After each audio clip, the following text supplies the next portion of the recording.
कृष्ण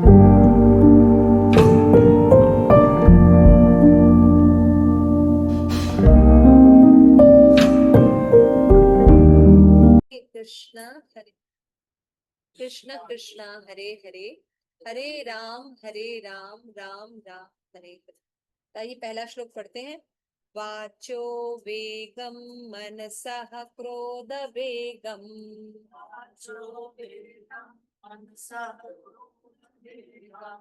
जिह्वा वेगम उदर उपस्थ वेगम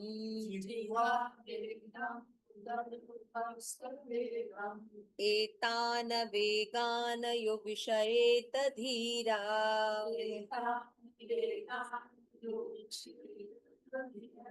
सर्वामपि मां पृथ्वीं सशिष्या।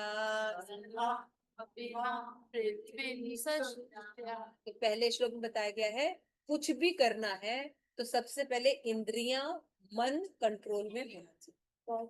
जिनकी इंद्रियां और मन के ऊपर आध्यात्मिक मोहर नहीं लगती, आध्यात्मिक ज्ञान के अंडर में नहीं रहता, वो कभी भी किसी भी चीज में प्रोग्रेस नहीं कर सकता। तो कहाँ कहाँ हमको कंट्रोल करना, अपनी वाणी पर कंट्रोल होना चाहिए, बहुत इंपॉर्टेंट है। ऐसे ही नहीं अनडिसिप्लिन होना चाहिए। किसी को दुख पहुंचाकर हम सुखी नहीं हो सकते। तो ये सब फंडे क्लियर होने चाहिए।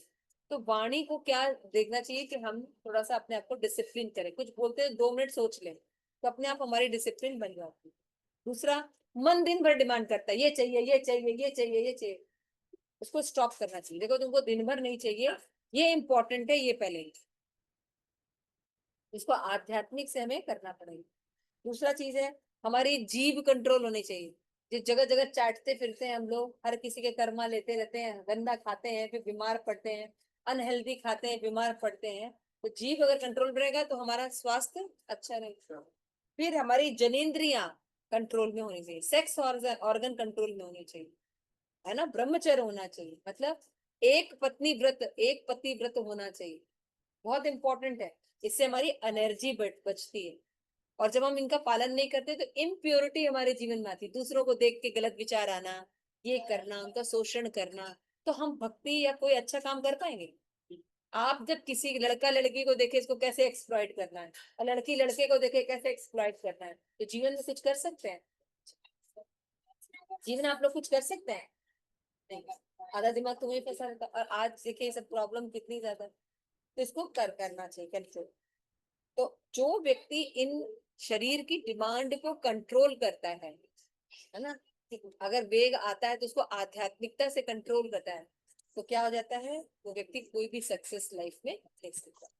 तो इन सक्सेस, अगर ये हम पहले नियम का भाई कहेंगे कि भाई तो ये तो बताया गया कि किसी को शिष्य बनाने के लिए है, भाई हमको तो शिष्य नहीं बनाना है इसलिए पहला नियम क्यों पालन करें, है ना। कि भाई पहला नियम इसलिए पालन करना है कि अगर हम पहला नियम नहीं पालन करेंगे तो दूसरा विकार आ जाएगा। क्या विकार आएगा? जो प्रतिकूल चीजें हैं वो करने लगेंगे। भाई पता होना चाहिए प्रतिकूल चीजें क्या है। तो हमारा दूसरा श्लोक है हत्या आहार प्रयासश्च पढ़ना चालू किया है। प्रकल्प नियमाग्रह जनसंगस्य लौल्यं च षट्पी भक्ति विनश्यति। तो अगर हमारी इंद्रियां संयम नहीं है तो हम अत्याहार करेंगे, ज्यादा खाएंगे, ज्यादा संचय भी चाहिए ये भी चाहिए, तो भक्ति नहीं कर पाएंगे। बहुत ज्यादा हमको प्रयास करना पड़ेगा, और फालतू की बातें दिन भर हम करेंगे तो भक्ति की बातें करने का टाइम नहीं मिलेगा। इसीलिए फोन वगैरह का इस्तेमाल आराम से करना चाहिए, छोटे में बात करना चाहिए, ताकि हमको आध्यात्मिक समय मिल सके। नियमाग्रह नहीं होना चाहिए, बहुत ज्यादा नियम का पालन नहीं करना चाहिए, बहुत कम भी नहीं करना चाहिए। और जो भौतिक लोग हैं उनका संग नहीं करना चाहिए। जैसे अभी आपने वीडियो में देखा ना, तो उसने किसका संग किया? जिन्होंने उसको अचीव किया उन लोगों की कोचिंग ली तो वो व्यक्ति कर पाया। उसी तरह हमें भी ऐसे लोगों को संग करना चाहिए जो उस एरिया में सक्सेसफुल। लौल्यम, हमारे अंदर लालच होनी चाहिए, हम कर लेंगे तो कैसा होगा, कितना अच्छा हो जाए, लौल्यम। तो ये जो चीजें हैं अच्छा, भक्ति के लिए लौल्यम तो अच्छा है, लेकिन आध्यात्म भौतिक जगत के लिए लौल्यम कितना टाइम लगेगा ना। भाई आपके पास अगर एक टीवी नहीं जी, बड़ा फ्लैट टीवी होना चाहिए। आपके पास एक घर है नहीं भैया, दूसरा भी होना चाहिए। एक कार है नहीं, 2 कार होनी चाहिए, बड़ी वाली भी होनी चाहिए, 8 सीटर। तो उसके लिए क्या करना पड़ेगा, इतना प्रयास करना पड़ेगा, तो भक्ति के लिए टाइम मिलेगा? तो एक मिनिमम चीजें रखनी चाहिए कि आपकी भक्ति भी हो सके। तो ये 6 चीजें भक्ति का नाश करती हैं। तो अगर आप पहला नियम पालन नहीं करेंगे तो ये करेंगे, इसलिए पहला नियम पालन करना है। फिर दूसरा नियम पालन हो गया, यानी भक्ति में आपको पता चल गया प्रॉब्लम क्या है। तो भक्ति में अगर प्रॉब्लम सॉल्व हो जाएगी तो हम देखेंगे कि क्या चीजें भक्ति को बढ़ाती हैं। अब एक 6 चीजें क्या बताई, घटाती हैं, और 6 चीजें भी हम पढ़ेंगे जो भक्ति को बढ़ाती हैं। उत्साह निश्चय धैर्यात उत्साह निश्चय तत्तत् कर्म प्रवर्तना तत्कर्म प्रवर्तना संग त्यागात् सतो वृत्ते षट्वी भक्ति प्रसीदति। तो हमें कोई भी काम करने के लिए भाई उत्साह फील होना चाहिए ना, कुछ फ्रेशनेस फील होनी चाहिए। तो हम देखते हैं कि हमारा पास हमेशा नहीं रहता। उसकी दिक्कत क्या है कि हम तत् कर्म प्रवर्तनात् नहीं करते, यानी आचार्यों की बातों को या आध्यात्मिक बातों को नहीं सुनते, इसीलिए हमारा उत्साह नहीं रहता। व्हाट्सएप पे देखो बोल रहा, नहीं नहीं व्हाट्सएप भौतिक पे उत्साह आज है, देखो। कल नहीं हाँ, रहे, फोन लगाओ, मैं देख रही हूँ, फोन लगाओ। लेकिन आध्यात्मिक उत्साह हमेशा रहे, है ना? क्यों? क्योंकि वो तत् कर्म प्रवर्तनात् होता है। जो आचार्यों के हिसाब से भक्ति कहेगी उनको सुनता है वो व्यक्ति, उसके नहीं नहीं हिसाब मेरे से चलता है, फोन आ इसलिए रहा उसका है, उत्साह नहीं हमेशा बना। दिखेगा। और उत्साह कैसा रहता है? निश्चय संकल्प करता है अपने जीवन में कि हम आचार्यों की बातों को पालन करेंगे, संकल्प लेता है। हम उपवास करेंगे, जैसे बोलो ना, हम तो जन्माष्टमी के उपवास करेंगे, हम 16 माला जप करेंगे, हम भगवान का प्रसाद खाएंगे, संकल्प लेता है ना गुरु के सामने, तब कर पाता है। तो इसीलिए उत्साह उसका बना। अब और आया। आपने देखा संग त्याग, देखिए वहां जन संग था, यहाँ संग त्याग, यानी संग का बहुत बड़ा महत्व है। आप ऊपर आना चाहते हैं और संग करते हैं आलसी लोगों का, क्या होंगे आप? कभी उत्साही नहीं हो सकते, कभी आगे नहीं बढ़ सकते, क्योंकि आपका संग क्या है, निचले दर्जे का। तो उन निचले दर्जे के लोगों का संग छोड़ना ही पड़ेगा, तभी आप सक्सेस हो सकते। संग त्याग और फिर सतोवृत्ति। सतोवृत्ति का मतलब होता है पूर्ववर्ती आचार्यों के पद चिन्हों पर चलना, जिन्होंने सत्य का व्रत धारण किया है, उन्होंने जो बातें बताई हैं उनके सिद्धांतों पर चले। क्लियर हो गया? उसको सत्ववृत्ति कहते हैं। तो अगर हम ये 6 चीजें करते हैं तो क्या होता है, हमारी भक्ति बढ़ जाएगी। हम कहाँ तक थे, किसी को याद है? थर्ड में ही कर रहे थे हम लोग। ठीक है, तो हमने भक्ति का यदि शुरू किया था तो हमने बताया था कि भक्ति, जैसा कि जनरली लोग समाज में समझते हैं कि भावनात्मक एक क्रिया है, भाव में लोग करते हैं, बेवकूफ लोग भक्ति करते हैं, है ना? या बहुत माताएं जो होती हैं, लड़कियां जो होती हैं, औरतें जो होती हैं, बहुत भावुक होती हैं, इसलिए भक्ति करती हैं। प्रैक्टिकल नहीं है ये लोग लाइफ में, इनप्रैक्टिकल लोग भक्ति करते हैं। प्रभुपाद कह रहे हैं भक्ति भावनात्मक नहीं होता, साइंस है। भक्ति जीवन का साइंस है। अगर भक्ति के विचार नहीं है, भक्ति के नियम नहीं है, आप पशु के समान हैं और अपना जीवन पशु के समान वेस्ट कर दो। क्लियर हो रहा है? भक्ति साइंस है, हर चीज का रीजन है क्यों करना, ना? तो भक्ति रसामृत सिंधु में हमने कल पिछली बार देखा था कि भाई भक्ति भक्ति कर रहे हैं तो भक्ति की परिभाषा क्या है। किसी को याद है ये श्लोक? मैंने होमवर्क दिया था। अन्याभिलाषिता शून्यं ज्ञान कर्माद्यनावृतम् अनुकूल्येन कृष्णा अनुशीलनम भक्तिरुत्तम। भक्ति उत्तम है। तो नॉर्मल भक्ति से काम नहीं चलेगा, हमें उत्तमा भक्ति करनी पड़ेगी। उत्तमा भक्ति में क्या क्या चीजें थी कि हमें अन्य अभिलाषा नहीं करनी, यानी कर्मी नहीं बनना है, हमें ज्ञानी नहीं बनना है, हमें भक्त, ठीक है? और भगवान के जो अनुकूल है वो बातें सीखनी है और करनी, अपने अनुकूल नहीं सीखना है। किसके अनुकूल बातें सीखती है?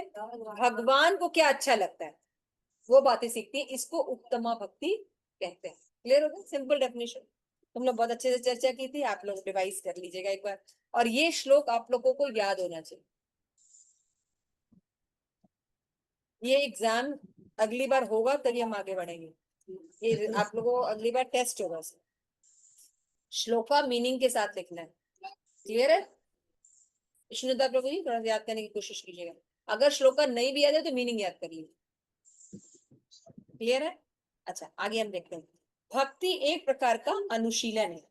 हम जो ही अनुशीलन का नाम लेते हैं तो हमारा अभिप्राय सक्रियता या क्रियाशीलता से रहता है।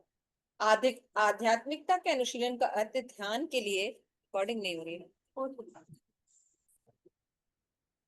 आध्यात्मिकता के अनुशीलन का अर्थ है ध्यान के लिए निष्क्रिय होकर बैठ जाना नहीं, जैसा कि कुछ छद्म योगी सिखाते हैं।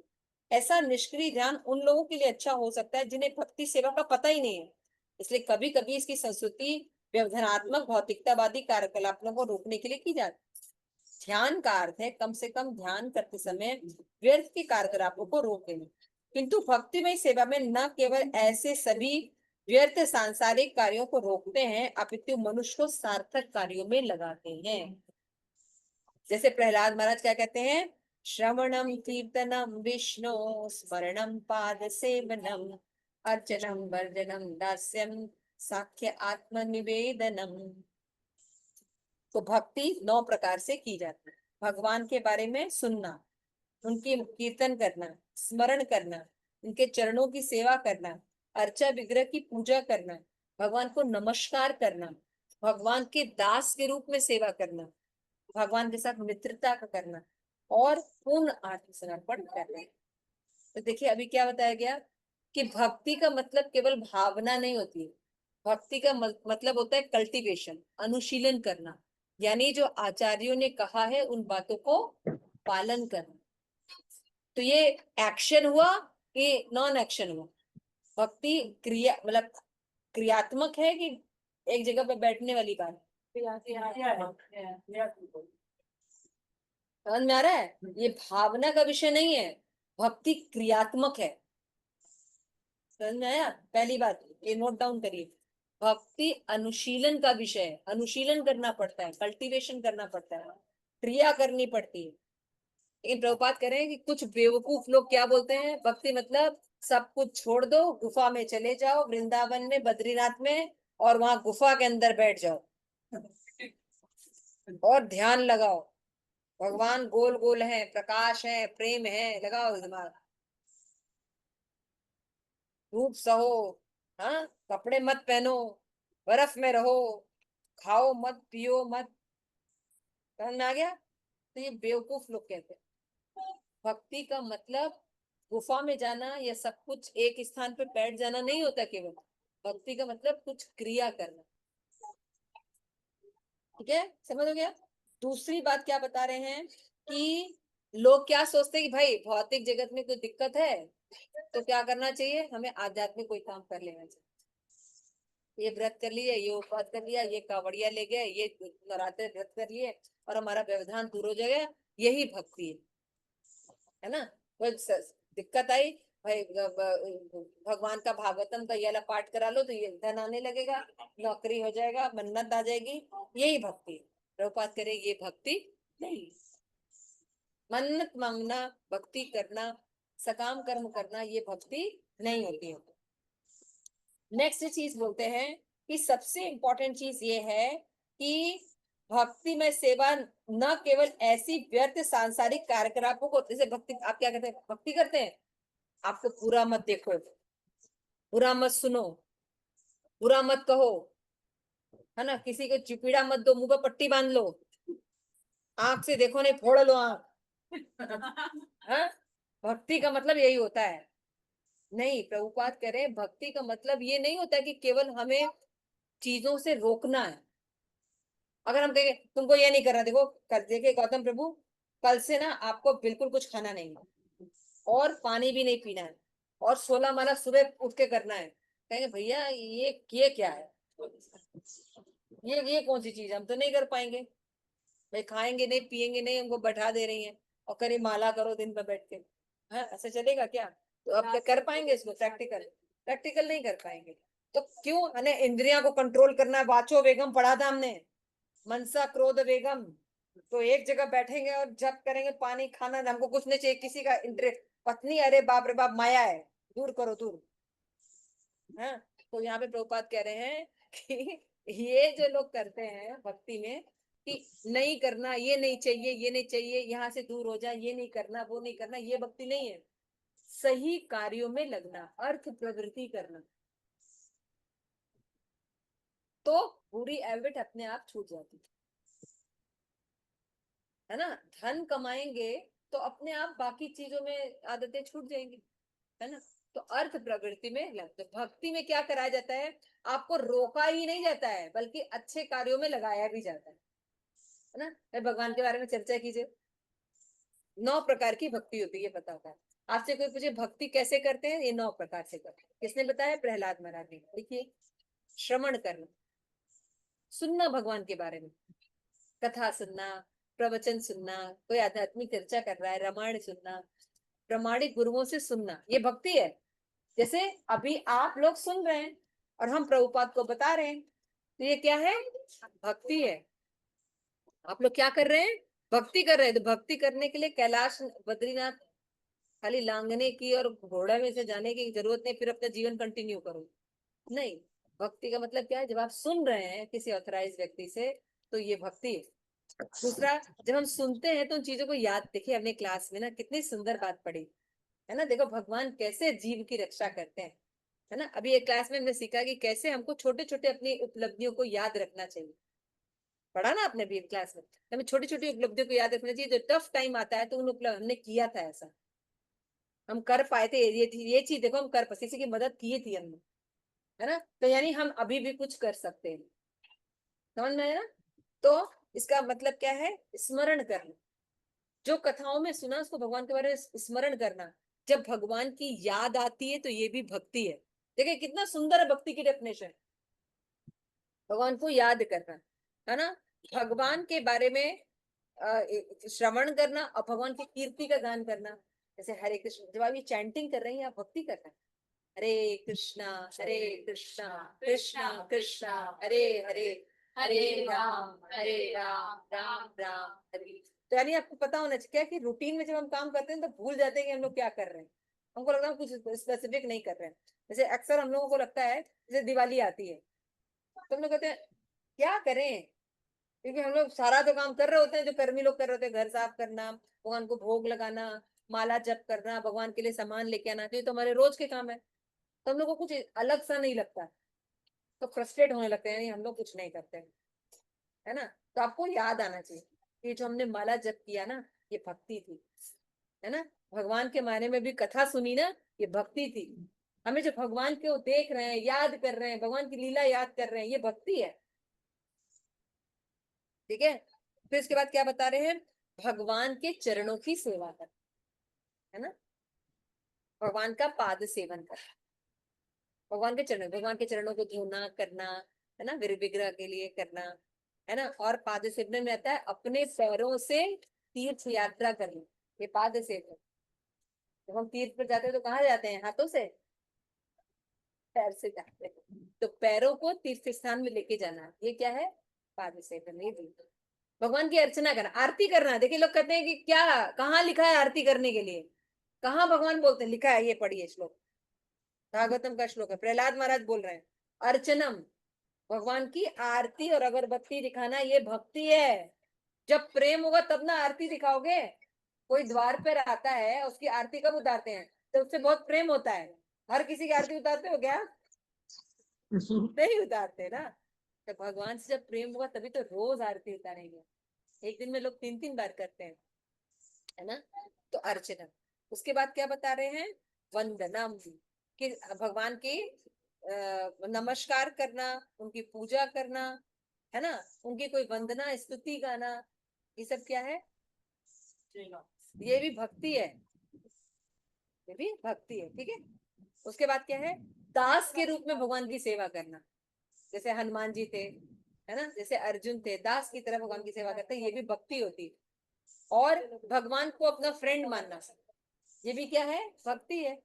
उसके बाद पूर्ण रूप से समर्पण, भगवान अब आप, जैसे कुछ लोग होते हैं सब कुछ छोड़ देते हैं भगवान पर, भगवान हमें नहीं पता, आप बताओ जैसा रखो वैसे, मेरा सब कुछ आपका है, अब आपके ही शरणागत, आप हमें रखो, पूर्ण शरणागति, इसको कहते हैं आत्मसमर्पण।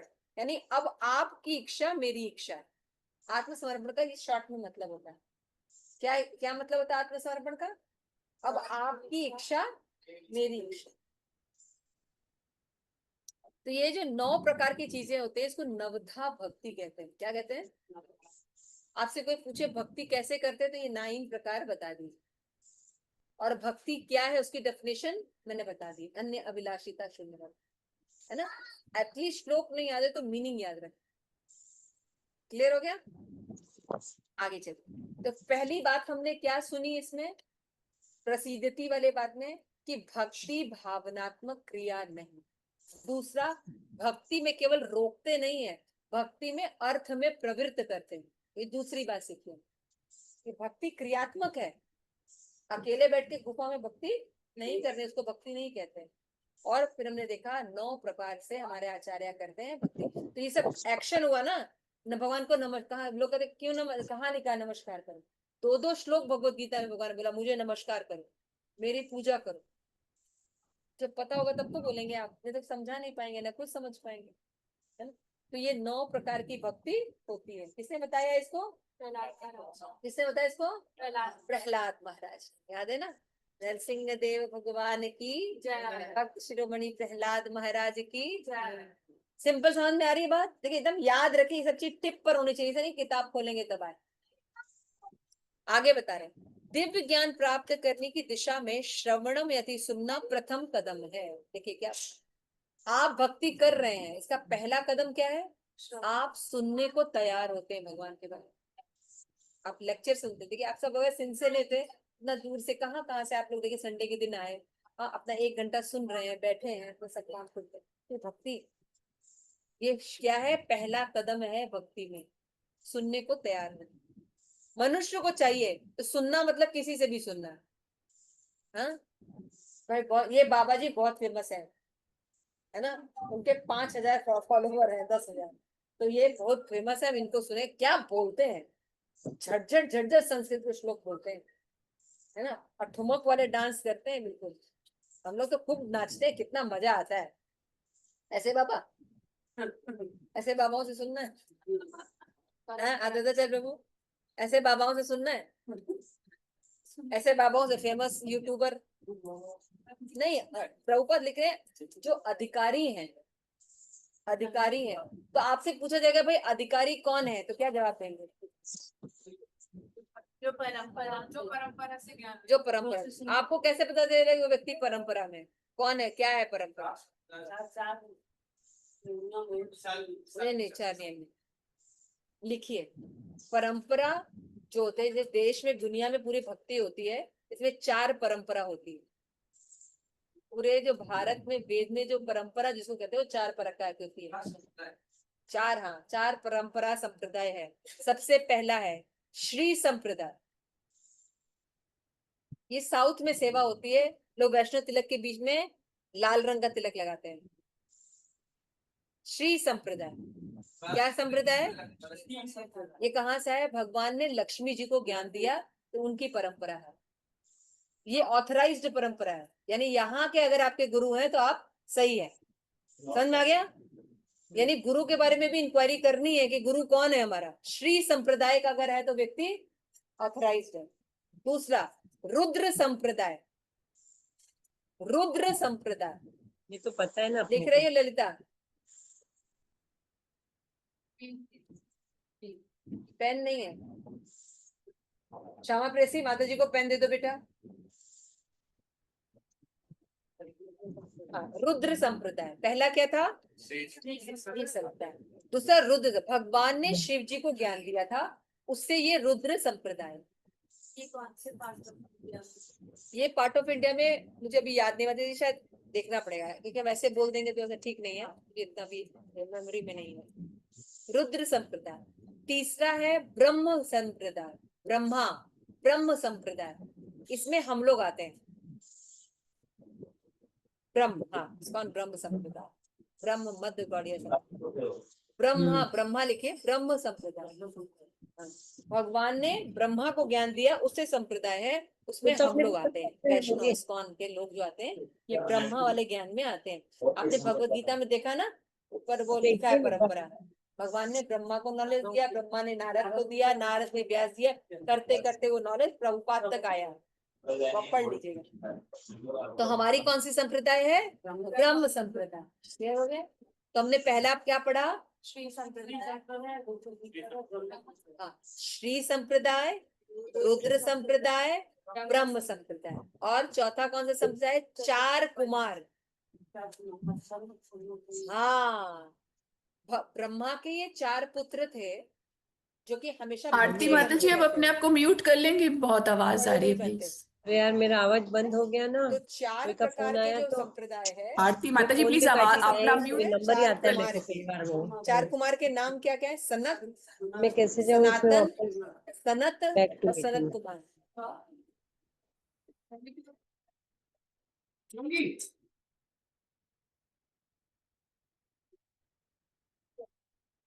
ठीक है, समझ में आ गया? तो आज आपको क्या पता चला कि परंपरा का मतलब क्या होता है? चार प्रकार की परंपरा पूरे वैदिक कल्चर में है। कौन कौन सी? लक्ष्मी श्री संप्रदाय जिसको कहते हैं, रुद्र संप्रदाय, ब्रह्म संप्रदाय और चार कुमार की संप्रदाय। चार कुमार में निम्बकाचार्य आते हैं जो ब्लैक शॉल पहन के करते हैं, जैसे मुरारी बाबू। निम्बकाचार्य और डिटेल में है, खैर इतना नहीं है, इतना तो समझ लीजिए कम से कम। कभी कोई पूछे कि आपको परंपरा का मतलब क्या है तो पता तो होना चाहिए। तो आपका गुरु किसी एक संप्रदाय में होना चाहिए। इससे अगर आप सुन रहे हैं, अब आप अनाधिकृत नहीं हैं, अधिकारी से सुन रहे। क्लियर हो गया? लेकिन क्योंकि कलयुग है, कलयुग में पतन होता है, चीजें डिस्ट्रॉय हो रही है। आज कोई भी संप्रदाय ठीक से वर्क नहीं करता।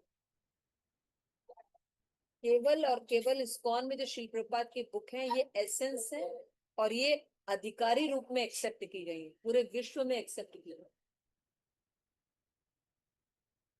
समझ में आ रहा है? तो आप जिस संप्रदाय से जुड़े हैं इस समय, आप बेस्ट आचार्य के अंडर में, वो यथारूपी ही ज्ञान दी, एज इट इज नॉलेज। इसीलिए उनके जो चीजों को पढ़कर ऐसे लोग भक्त बने हैं जो कृष्ण के बारे में बिल्कुल नहीं जानते, लेकिन एक जीव तो है ना, व्यक्ति तो है ना, और उनका जीवन बदला, उन्होंने वो चीजें महसूस की। उसके एग्जाम्पल आप देख सकते हैं उसका, पूरे विश्व के लोग भक्त है ना। क्लियर हो गई बात? तो कोशिश करना चाहिए कि हम इस्कॉन में भी ऑथराइज्ड लोगों से सुने, हर किसी के इस्कॉन में भी नहीं सुनना चाहिए। तो इसलिए आप अपने काउंसलर से सजेशंस ले सकते, कहाँ सुने, किसको सुने, और हर किसी को नहीं सुनना चाहिए। क्यों नहीं सुनना चाहिए? क्योंकि शास्त्र में, भागवतम में बताया, दूध बहुत पौष्टिक होता है ना, मिल्क में बॉर्नविटा डाल के, सुना है ना, कितना एनर्जी देता है। Boost is the secret of my energy, ऐसे बोलता है। तो दूध पीना बहुत अच्छा होता है, बहुत शक्तिवर्धक होता है। लेकिन अगर सांप उसको जूठा कर दे तो प्रभु फटाफट पी जाएंगे ना, इलायची डाल के पी रहे, जल्दी जल्दी निकल लेंगे। तो वो पौष्टिक क्यों नहीं रहा? प्रभु, तो कलयुग में जो असुर लोग आते हैं वो कैसे आते हैं? संत के रूप, फॉल्स संत के रूप में असुर लोग आते हैं। क्यों? क्योंकि हम लोगों की भगवान में रुचि होती है। जैसे कि आपको याद होगा, दूरदर्शन जब आया था तो क्या दिखाता था? रामायण, महाभारत। अब दिखाता है? अब क्या दिखाता है? भगवान ही नहीं है। अब तो पता नहीं क्या दिखाता है। और कितने चैनल्स हैं? रावण के तो 10 से, इसका तो पता नहीं कितने चैनल है ना। तो इस तरह से लोग आपको उल्लू बनाते हैं। आपके इमोशन के हिसाब से पहले बातें करेंगे, बातें करके जो सांप है ना, बातें करेंगे और उसमें धीरे धीरे जहर घोलेंगे। आपसे गुरु से अलग कर देंगे, आपको भक्तों से अलग कर देंगे, विचार से अलग कर देंगे, और आप ऑफिस के पास घर लेंगे और मंदिर से दूर हो जाए, ऐसा करेंगे। फिर धीरे धीरे धीरे भक्ति से एकदम हरे हरे कृष्णा होते रहे।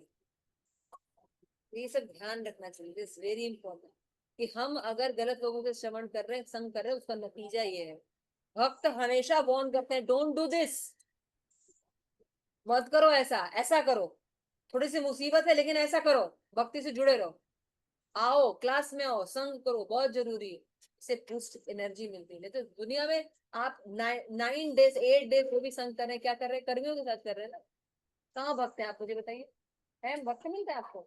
सब्जी वाले ये वाले सब आपको कर्मी मिलते हैं। आप कैसे अपने आप को मेंटेन रख पाएंगे थोड़ा सा 10 मिनट स्टडी करके? कितना जरूरत है आपको क्लास की, क्लास की इंपॉर्टेंस समझिए। समझ में आ गई बात?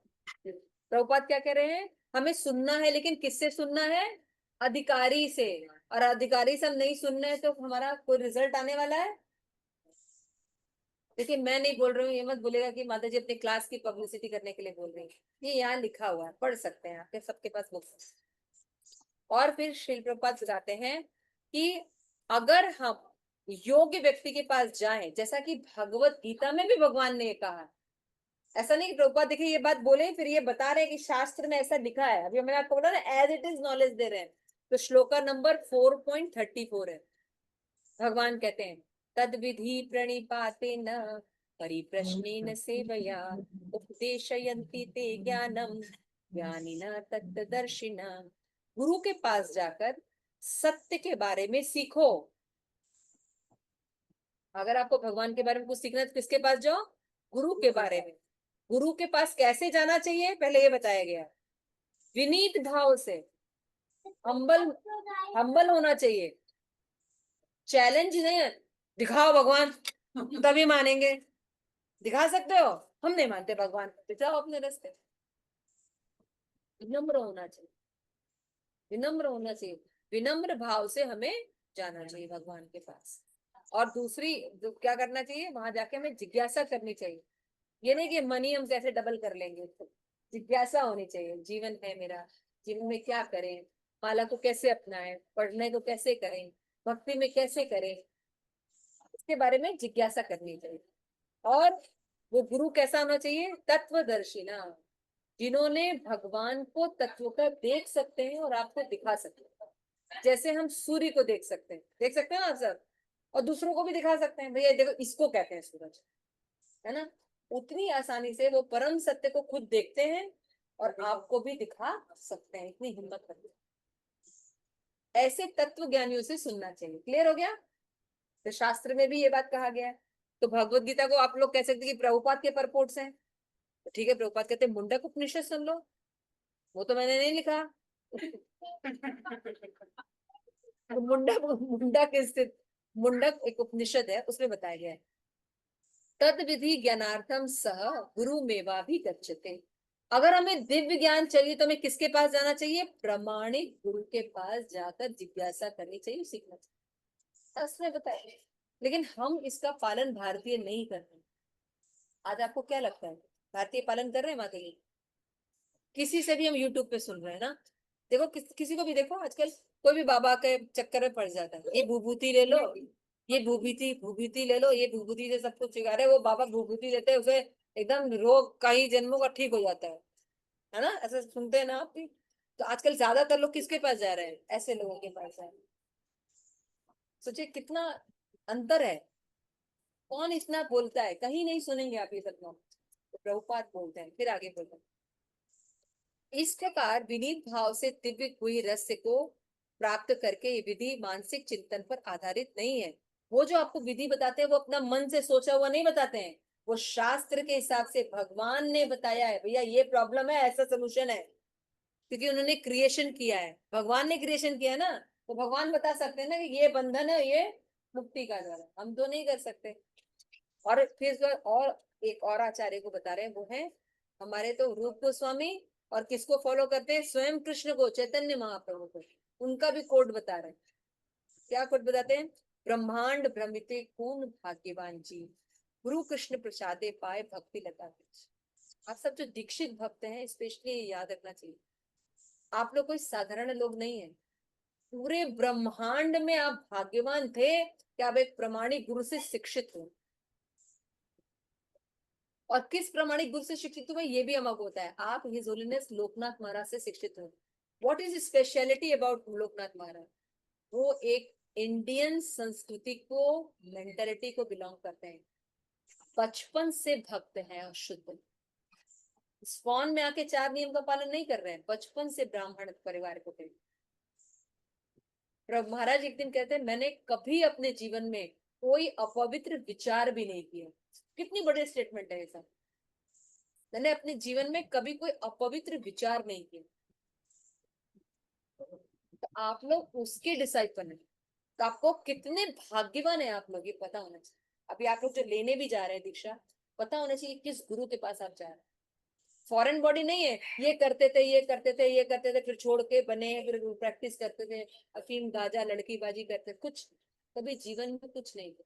बचपन से ब्राह्मण परिवार के थे, है ना। तो यह पता होना चाहिए। तो ब्रह्मांड में, नोएडा में, भारत में, पृथ्वी पर नहीं बोला जा रहा है, कहाँ बोला जा रहा है, पूरे ब्रह्मांड में भ्रमण करने में आप सबसे भाग्यवान जीव हैं। यानी स्वर्ग में रहने वाले देवता भी लकी नहीं है, आप समझने की कोशिश कीजिए। ब्रह्मा लकी नहीं है, सतयुग में जो सतलोक में रहते हैं वो भी लकी नहीं है। You are the luckiest person, because आपको चुना गया है गुरु के द्वारा, भाग्यवान बनाया गया है। आप समझ रहे विष्णुता को? ब्रह्मांड भ्रमिते कौन भाग्यवान, गुरु कृष्ण प्रसादे पाए भक्ति का। आपको कृष्ण और गुरु की 2 टीम मिली है। ट्रेन एक ही पटरी पे चलती है, ट्रेन एक पटरी पर, मुझे पक्का। विष्णु जी, ट्रेन कितने पटरी पर चलती है? एक पर तो नहीं चलती ना। शकुंतला माता कंफर्म 2 पटरी पर चलती है ना। वो पटरी क्या है, कृष्ण भी होते हैं, साथ में गुरु भी देते हैं। ये हमारा आध्यात्मिक ट्रेन चल रहा है। आपको पता होना चाहिए कौन से परंपरा से आप जुड़े हैं। तो अगर मान लीजिए आपको कुछ सहना पड़े, कोई कुछ गलत बोलता है, तो गलत व्यवहार करते समय सुनना चाहिए हम किस परंपरा से जुड़े हैं, हमें कैसा व्यवहार करना है, कुछ सहन करने में आसानी होती है ना। अर्जुन से भगवान क्या कहते हैं, कौन्तेय कुंती पुत्र हो तुम, और ऐसा ऐसा अनार्य की तरह बात कर रहे हो, याद दिला रहे कौन से परंपरा में हो तुम और क्या काम कर रहे हो। इसलिए भगवान हमसे कहते हैं आप इस समय के नॉलेज के बेस्ट संत के साथ जुड़े हुए हैं। शील प्रभुपाद, अभय चरणाविंद भक्ति वेदांत स्वामी शील प्रभुपाद से आप जुड़े। इसका इंपॉर्टेंट समझे, आप कितने भाग्यवान हैं। और हर समय हम सोचते हैं हमारे जैसा भागा कोई नहीं। ऐसा फीलिंग आप लोगों को लगता है? डिप्रेशन के कारण, फेलियर के कारण कभी जीवन में ऐसे लगे, हर पल लगता है ना हमें हम बिल्कुल बेकार है, हमारा तो बिल्कुल मैसेज देखो उसका कितना अच्छा नहीं। यू आर द भाग्यवान जीव, कहाँ, पूरे ब्रह्म। तो आपको काम कैसा करना है, पवित्र काम करना चाहिए। सामान्य काम से चिका नहीं चलेगा, क्योंकि पूरे ब्रह्मांड में अगर आपको सिलेक्ट किया गया, मतलब आप हरे कृष्ण महामंत्र करिए और दूसरों को शिक्षा दीजिए ताकि उसका जीवन भी सुखी हो, है ना। हरे कृष्णा कृष्णा कृष्णा हरे हरे, हरे राम राम राम। तो ब्रह्मा की सृष्टि का विचरण करते समय कोई भाग्यशाली जीव भक्ति लता का बीज प्राप्त करता। भक्ति पेड़ है, उसका बीज क्या है, गुरु। गुरु के जो आदेश है वो बीज है। गुरु जो आदेश देता है वो क्या है, बीज है। तो बीज वो बताएगा। चैतन्य चरितमृत मध्य लीला 11:151। यह सब गुरु एवं भगवान कृष्ण की कृपा से ही संभव होता है ना। आप प्रभुपाद से एक बार पूछा गया था कि प्रभुपाद हम लोग ने भी यानी पिछले जन्म में कुछ अच्छा किया था कि जिसके कारण आप मुझे मिले, क्योंकि आपने कहा कि जब कोई अच्छा काम करता है तो गुरु मिलता है। प्रभुपाद कहता है फुलिश टॉक, क्यों, तुम लोग को मैंने कृपा दी है, तुम लोग तो मलेच्छ हो, मैंने कृपा दी है, तुम्हारा तो कोई स्वीकृति ही नहीं। इसका मतलब समझ रहे हैं आप, हम लोग की ये हैसियत ही नहीं है, ये प्रभुपाद ने क्रिएट किया। प्रभुपाद ने क्या टीम के साथ गए थे? हाँ, अकेले गए थे ना, परिवार का बच्चा बच्चा, बड़ा लड़का छोटा लड़का, पत्नी, कोई नहीं साथ में। कितना पैसा था, 2 करोड़ रुपया, 40 रुपया, क्या बात कर रही है। और अमेरिका 40 रुपया लेके भगवान की भक्ति कर रहे हैं। कर सकते हैं आप? सोच भी नहीं सकते, इंडिया में नहीं सोच सकते तो बाहर कैसे सोच। वो व्यक्ति को कॉन्फिडेंस था कृष्ण, कृष्ण की बातों पर, भागवतम पर, और उन्होंने प्रचार किया। 40 रुपए को 40 करोड़ों में बदल दिया। आज 40 अरब की संपत्ति है इसको। है कोई बिजनेस आपके पास? सही बिजनेस में लगना चाहिए। तो इसका मतलब क्या है, मैं क्यों बता रही हूँ? आध्यात्मिक मूल होना फर्स्ट बहुत जरूरी है। कैसे आएगा? जब आप पढ़ेंगे तब तो आध्यात्मिक मूल आएगा। कि भक्ति भावनात्मक नहीं है, भक्ति क्रिया। और भक्ति केवल नयति नयति नहीं करता, भक्ति अर्थ में प्रवृत्त करता है, कार्यों में प्रवृत्त करता है। 9 प्रकार की भक्ति होती है, परंपरा में सुनना चाहिए, सुनना भी भक्ति। देखिए कितना थॉट चेंज हो रहा है आपका, है ना? जीव जो स्वभाव से भी आनंदमय है, उसके लिए भौतिक जगत एक बंदी ग्रह जैसा है। भाई जेल किसको अच्छा लगता है? किसने कहा कि जेल बहुत अच्छा होता है? विष्णुदत्त प्रभु को जेल अच्छा होता है? नहीं होता ना, उसको अप्रिशिएट नहीं किया जाता है। और हमारे जीवन में वो कलंक, अगर कोई व्यक्ति जेल गया है तो उसको क्या बोलते हैं? कलंक कहेंगे ना हमारे। कलंक हो जाता है ना, उसको, व्यक्ति को कलंक लग जाता है, उसको एक अच्छा और सज्जन व्यक्ति माना जाएगा? नहीं माना। अगर एक व्यक्ति जेल चला गया तो। और हम जेल में, हम सोच ही नहीं रहे, हम बंदी गृह में हैं, हम सोच ही नहीं रहे। हम भी तो बंदी गृह में, बद्ध अवस्था में है। सोचिए, भौतिक जगत एक बंदी गृह जैसा है। यानी कौन से लोग यहाँ पे आते हैं? जो बगावत करते हैं सरकार के साथ, वो बंदी गृह में रहते हैं। इसका मतलब कृष्ण से हम बगावत करके आए हैं, लेकिन खुद को क्या सोचते हैं? हम बहुत बड़े भक्त हैं। तो थोड़ा मिरर में प्रैक्टिस कीजिए, वो पड़ा ना अकाउंटेबिलिटी मिरर, अपने आप को समझ के रखिए। नहीं तुम बहुत बड़े भक्त हो, नहीं मैं भक्त होता तो यहाँ क्या कर रहा होता? मैं भक्त नहीं हूँ, एक्सेप्ट करना होगा पहले। तो मिरर में देख के एक्सेप्ट करना पड़ेगा, मैं भक्त नहीं हूँ, मुझे बनना है भक्त। समझ में आ गया? ले, संसार में बंदीगृह से मुक्त होना चाहते हैं, लेकिन मुक्ति की विधि न जानने के कारण एक योनि से दूसरे योनि में भटक रहे हैं। आपको पता है, आप कभी मच्छर बने, कीड़ा बने, कुत्ता बने, बिल्ली बने, अमीबा बने, पेड़ बने, छिपकली बने, कॉकरोच बने, आज मनुष्य बने। और ये रिसाइकल कितने बार है? कोई गिनती ही नहीं है, कितने बार है। आप लोग कभी कभी ब्रह्मा भी बने हैं, इंद्र भी बने, मालूम है? फिर फल। सोचिए, तो इसको कैसे नहीं जानते कि कैसे मुक्त होना है, इसके कारण,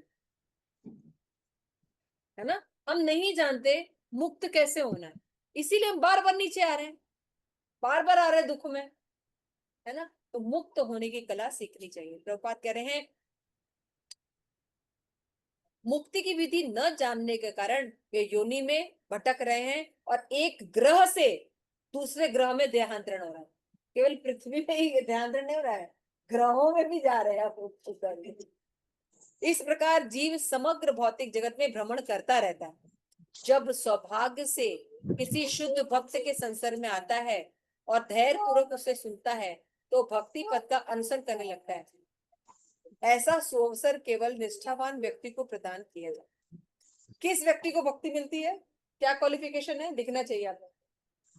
बहुत सुंदर है, बहुत धनी है, किसको मिलता है भक्ति? निष्ठावान व्यक्ति को। किस व्यक्ति को भक्ति मिलती है? जिसके अंदर श्रद्धा होगी, भगवान के प्रति श्रद्धा होगी। भाई इस्कॉन हर व्यक्ति ज्वाइन नहीं कर सकता, कर सकता है? क्यों? निष्ठावान व्यक्ति 4 नियम का पालन करेगा ना।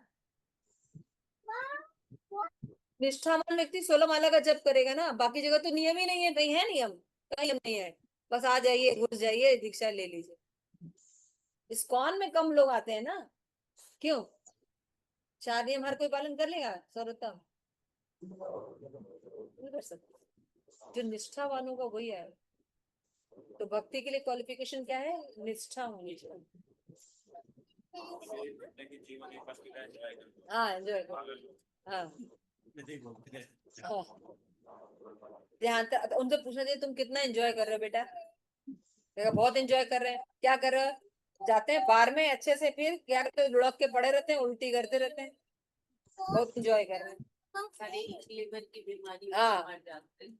जब सौभाग्य से किसी जीव की शूद्र भक्ति के संसर्ग में आता है तो धैर्य पूर्वक जब उससे सुनता है तो वो भक्तिमय का अनुकरण करता है। ऐसा सुअवसर केवल निष्ठावान व्यक्ति को प्रदान किया जाता है। अंतर्राष्ट्रीय कृष्ण भावनामृत संघ संपूर्ण मानव को ऐसा अवसर प्रदान करता है। प्रभुपाद लिख रहे हैं इस्कॉन में केवल जाने से आप सुन लेंगे, इसीलिए इस्कॉन बनाया गया। यदि सौभाग्यवश कोई व्यक्ति भक्ति में सेवा में प्रवृत्त होने का इस अवसर का लाभ उठाता है तो उसके लिए तुरंत ही मुक्ति का द्वार खुल जाता है। खाली आप सुन रहे हैं और आपको मुक्ति का द्वार। समझ तो आगे हम नेक्स्ट क्लास में पढ़ेंगे। आज हमने पढ़ा, रिवीजन करते हैं। हमने पढ़ा भक्ति में 6 चीजें भक्ति को बढ़ाती है। उसमें हमने देखा प्रभुपाद करें भक्ति निष्क्रियता या भावना नहीं है, भक्ति एक्शन है ना? और भक्ति को प्रमाणिक गुरु से सुनना चाहिए। और अगर कोई व्यक्ति धैर्य पूर्वक परंपरा में सुनता है तो वो व्यक्ति सौभाग्यशाली बन जाता है। हमने ये देखा 9 प्रकार की भक्ति होती है। फिर हमने देखा कि शास्त्र में भी बताया गया है कि यदि जिज्ञासा करनी है आध्यात्मिक तो प्रमाणिक गुरु के पास जाना चाहिए। फिर हमने देखा परंपरा 4 प्रकार की होती है और इस परंपरा में गुरु होने चाहिए। सोचिए हम नमक खरीदते हैं तो एक्सपायरी डेट देखते हैं और इतना बड़ा गुरु लेते हैं और हम चेक नहीं करते, है ना? आध्यात्मिक गुरु बहुत माने रखता है, उसको हम चेक नहीं करते प्रमाणिक है कि नहीं। फिर हमने देखा अगर हम कोई भाग्यवान होता है तब उसको भगवान या गुरु कृपा प्राप्त होती है। और अगर कोई व्यक्ति निष्ठावान होता है और निष्ठा से श्रद्धा से उस प्रमाणिक गुरु को सुनता है तो मुक्ति का द्वार उसके लिए खुल जाएगा।